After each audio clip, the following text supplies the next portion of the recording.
సిద్ధం సభ ప్రశ్న ఎలా ఉండిద్ది అంటారు? మీకు ఎట్టుంది ఇప్పుడు? 20 లక్షలు ఎంతమంది ఎన్ని లక్షలు వచ్చే అవకాశం ఉంది? ఒక 18 ఏళ్ళు కానీ 20 ఏళ్ళు ఉంటుంది.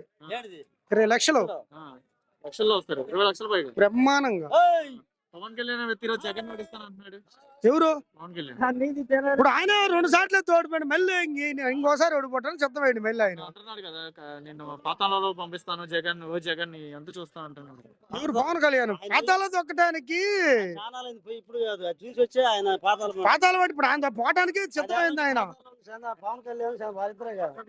జగన్ కాదు, జగన్ కాదు ఉంది అప్పుడు ఆయన. ఇప్పుడు ఆయన బయటకు రాలి చాలా లేదు.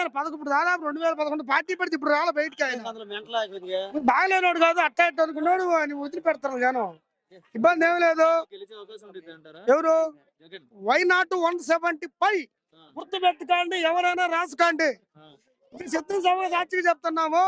మాది దర్శి నియోజకవర్గం, ముల్లమూరు మండలం, ఏంపాడు. ఇది సిద్ధం సభ చెప్తున్నాము. 100కు 100 గెలుస్తాం. నెంబర్ 1 కాదు. ఎలక్షన్ ఈసారి వాడు వన్ సైడ్ అవుతాన్న. కూటమి 2009లో కూడా కూటమి కట్టుకున్నారు. వైఎస్ గెలిచిండు ఆ రోజు. ఈసారి కూడా జగన్ గెలుస్తాడు ఎన్ని కూటమిలు వచ్చినా గానీ. దాంట్లో ఎటువంటి డౌట్ లేదు. ఆయన అందించిన సంక్షేమ పథకాలు ఆయన గెలిపిస్తాయి. లేదన్న ఏడ నేను యాజ్ ఏ వాలంటరీగా నేను చేస్తున్నా. ఎక్కడ లంచం లేదు, ఏడ కరప్షన్ లేదు. నేరు ఈ రోజు ఒక పథకం కావాలన్నా, ఒక సర్టిఫికేట్ కావాలన్నా నేను సచివాలయం దగ్గర పోయి తీసుకుంటున్నారు. కరప్షన్ లేదు. నేరు కరప్షన్ ఉండే పడితే ఇన్ని కోట్ల జనాల ఖాతాలు ఎట్ట పడతాయి అన్న? అది పవన్ కళ్యాణ్ ఎవరిని? జగన్మోహన్ రెడ్డినా? వాళ్ళకే నిర్ణయం చెబుతారు. చెబుతా ప్రతిపక్షాలు 100 చెప్పుకుంటారు. అంటాడు 151 సీటు ఉన్నాయి, ఇతనే మాట అంటే రేపు జనాలు నిర్ణయం అంటాడు అతను గెలిచిన తర్వాత. బీజేపీ పొత్తు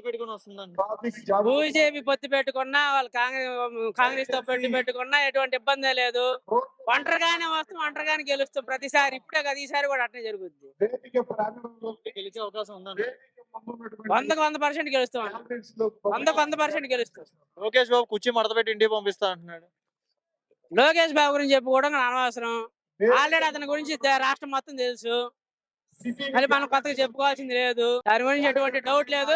మళ్ళీ వైఎస్ఆర్సీపీ జెండా మళ్ళీ మేము ఎగరేస్తాం. సార్ రాబోయే ఎలక్షన్ లో ముఖ్యమంత్రి ఎలా ఉంటది? రాబోయే కాలం అయినా భవిష్యత్తులోనైనా ఎప్పటికీ జగనే ఉండాలని మా కోరిక.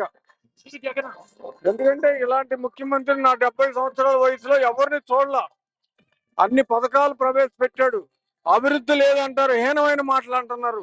అభివృద్ధి నాడు నేడు అభివృద్ధి కదా, మహాత్మా గాంధీ కలలుగా అన్నటువంటి పంచాయతీ సచివాలయాల అభివృద్ధి కదా, పిల్లలకు సాక్స్ బుక్స్ ఇచ్చి స్కూల్లో ట్యాబులతో సహా ఇస్తున్నాడు, అది అభివృద్ధి కదా? ఏంది అభివృద్ధి అంటే? సిమెంట్ రోడ్లు ఎత్తే అభివృద్ధి, ఇంకేం లేదు అభివృద్ధి. అది జగనే ముఖ్యమంత్రి కావాలి, మళ్ళీ జగనే ముఖ్యమంత్రి అవుతాడు. ఇది మా చంద్రబాబు నాయుడు కలిసి వస్తున్నారు కదా. చంద్రబాబు నాయుడు కాదు కదా, ఎంతమంది నాయుడులు వచ్చినా సీఎం జగన్ ఎవరేం చేయలేరు. జగనే ముఖ్యమంత్రి. మరి నేను చెప్పాను కదా, ఆయన చేసిన పథకాలు అలాంటి పెట్టాడు. రాబోయే కాలం కూడా అతనే ముఖ్యమంత్రి. జై జగన్. మరి రాష్ట్ర వ్యాప్తంగా జగన్ అనే వ్యక్తి ఈ రోజు లంచాలు ఎక్కువ తీసుకుంటున్నా అంటున్నారు. లంచాలు అనేది లేని ప్రభుత్వం అంటే ఇదే. ఆయన ఆడ నిద్రపోతా చూసాడు కానీ లంచం అనేది ₹1 పాపం వాలంటీర్లు తీసుకుంటున్నారా, లేకపోతే ఇంకేడన్నా తీసుకుంటున్నారా? రెవెన్యూ డిపార్ట్మెంట్ లేకుండా ఇలా ఊళ్ళోనే అన్ని పనులు జరుగుతూ ఉంటే సచివాలయాల్లో ఇంకా లంచం ఆడుంది. వాళ్ళు అబద్ధాలు చెప్పి బతుకుతున్నది ఎవరంటే చంద్రబాబు నాయుడు. జగన్ రావాలంట. దానికి తోడు ఇప్పుడు కొంత బీజేపీ కలిసారు. బీజేపీ పవన్ కళ్యాణ్ వీళ్ళు కూడా అబద్ధమే. సిద్ధం సభ ఏ క్లాస్ గా జరుగుతుంది. ఎన్ని మంది వచ్చే అవకాశం ఉందంటారు? ఇట్లా మాకు అర్థంగా సీట్ వస్తుంది. మాకు ఎంతవరకే తెలుసు. ఎన్ని లక్షల మంది ఇక్కడ ఎంతమంది వస్తారంటారు జనాభా? ఇప్పుడు నాకు 10 లక్షలు దాటుతారు. 10 లక్షల మంది వస్తారు. ఎందుకు అంతమంది వచ్చే అవకాశం ఉందా? ఉంది. ఎందుకు ఇంత ఎండలో వచ్చారు? సిద్ధం సాబ్ చూద్దాం. పవన్ కళ్యాణ్ అంటున్నాడు జగన్ అంత చూస్తాను, జగన్ పాతాళాలు పంపిస్తాను. ఎవరు ఇష్టం వచ్చినట్టు వాళ్ళు మాట్లాడుతూ ఉంటారు. అది వాళ్ళ సొంత శిక్ష, వాళ్ళ ఇష్టం. నేను సంక్షేమ పథకాలు పెట్టారు కదా, ఈ పథకాలన్నీ ఉపయోగపడుతున్నాయి అంటారా? బంగారం ఉపయోగపడితేనే జనం అంతా రావటం. మంచిగానే జరుగుతుంది. మంచిగానే జరుగుతుంది. గెలుస్తాడంటారా ఈసారి? గెలుస్తాడా? కంపల్సరీ గెలుస్తాం. చూసారు కదా, చంద్రబాబు నాయుడు పరిపాలన చూసారు కదా. చూసాం, ఇప్పుడు ఇది చూసాం. పవన్ కళ్యాణ్ జగన్ ని 4వ పిల్ల అంటున్నాడు కదా. ఏ రకంగా అనుకోని వస్తాడంట, మళ్ళీ గెలుస్తాడా? గెలుస్తాడు, కంపల్సరీ గెలుస్తాడు. మరి జగన్ వచ్చాక లంచాలు ఎక్కువైనాయి అంటే లంచాలు లేని ఇప్పుడు అంతమంగా ఉన్నాయి.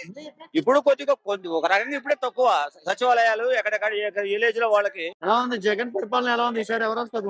బాగుంది నాన్న, జగనే రావాలి. చంద్రబాబు నాయుడు పవన్ కళ్యాణ్ పొత్తు పెట్టుకొని వస్తున్నారు కదా. దొంగలు నాన్న, వాళ్ళు దొంగలు. వాళ్ళకి ఈయనే దేవుడు. ఈయన ఇళ్ళ ప్లాట్ ఇచ్చిండు, ఇల్లు కట్టించి ఇచ్చిండు అయ్యా.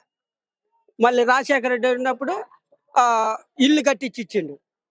మా అప్పు పడి బ్యాంకు వాళ్ళు పొలం అంతా దేశపోతుంటే రాజశేఖర రెడ్డి రుణమాఫీ చేసి మొత్తం ఇచ్చిండు. అందుకని ఇంకా అప్పుడు కానించి ఇప్పటి వరకు వాళ్ళ ఆ కుటుంబాన్ని నమ్ముకొని ఉన్నాం. వాళ్ళు 14 ఏళ్ళు ఉన్నా వాళ్ళు ఎటువంటి సాయం చేయకపోయినప్పుడు కూడా మేము జాగ్రత్తగా మీ బోటలు నమ్ముకొని బతుకుతాం. పవన్ కళ్యాణ్ ఈ రోజు ఏమంటున్నాడంటే పవన్ కళ్యాణ్ 4వ పిల్ల అంటున్నాడు కదా, జగన్ అంటున్నాడు కదా. ఆ తప్పు మాటలయ్యా, నీకు కూడా కోపం వచ్చే ఉంటది. అట్లా అనకూడదు. నిన్ను నానా అని పిలిస్తే గౌరవంగా ఉంటది. మనం ఎట్లంటే అట్లా మాట్లాడకూడదు కదా నాన్న. ఓ జాగ్రత్తగా మాట్లాడాలా. మన నలుగురిలో తిరిగే వాళ్ళం జాగ్రత్తగా మాట్లాడితే మనకే మంచిది. మళ్ళీ గెలుస్తాడంటారు జగన్. జగనే సార్ ఇచ్చేది. జాగ్రత్త. జగనే. ఏం చేశాడని అంత ఇల్లు ఇచ్చిండయ్యా. చంద్రబాబు నాయుడు ఇవ్వలేదా? ఆయనకి లేదు, అలవాటు లేదు నాన్న. జగన్ రావాలంటారు. అదొక్కటే నాన్న. బీజేపీ పొత్తు ఉంది కదా. వద్దు నాన్న, ఏ పొత్తులుండా ఏది చేసినా జగనే సీఎం. 175 వస్తాయి డాడీ. అది లంచాలు ఎక్కువైనాయి అంటున్నాడు. ఆ? లంచాలు ఎక్కువైనాయి అంటున్నాడు. లేదులే నాన్న, ఎక్కడా లేదు. వాలంటీర్లు ఏంది నాన్న, తెల్లారుదాం 4ంటికే వచ్చి ఇస్తున్నారు, పింఛన్లు ఇస్తున్నారు. ముసలమ్మకి రాసిపుండు పడితే 4ంటికే వచ్చి ఇస్తున్నారు పింఛన్లు. ఎవరు ఇచ్చారు నాన్న? ఏ ప్రభుత్వం ఇచ్చారు? అది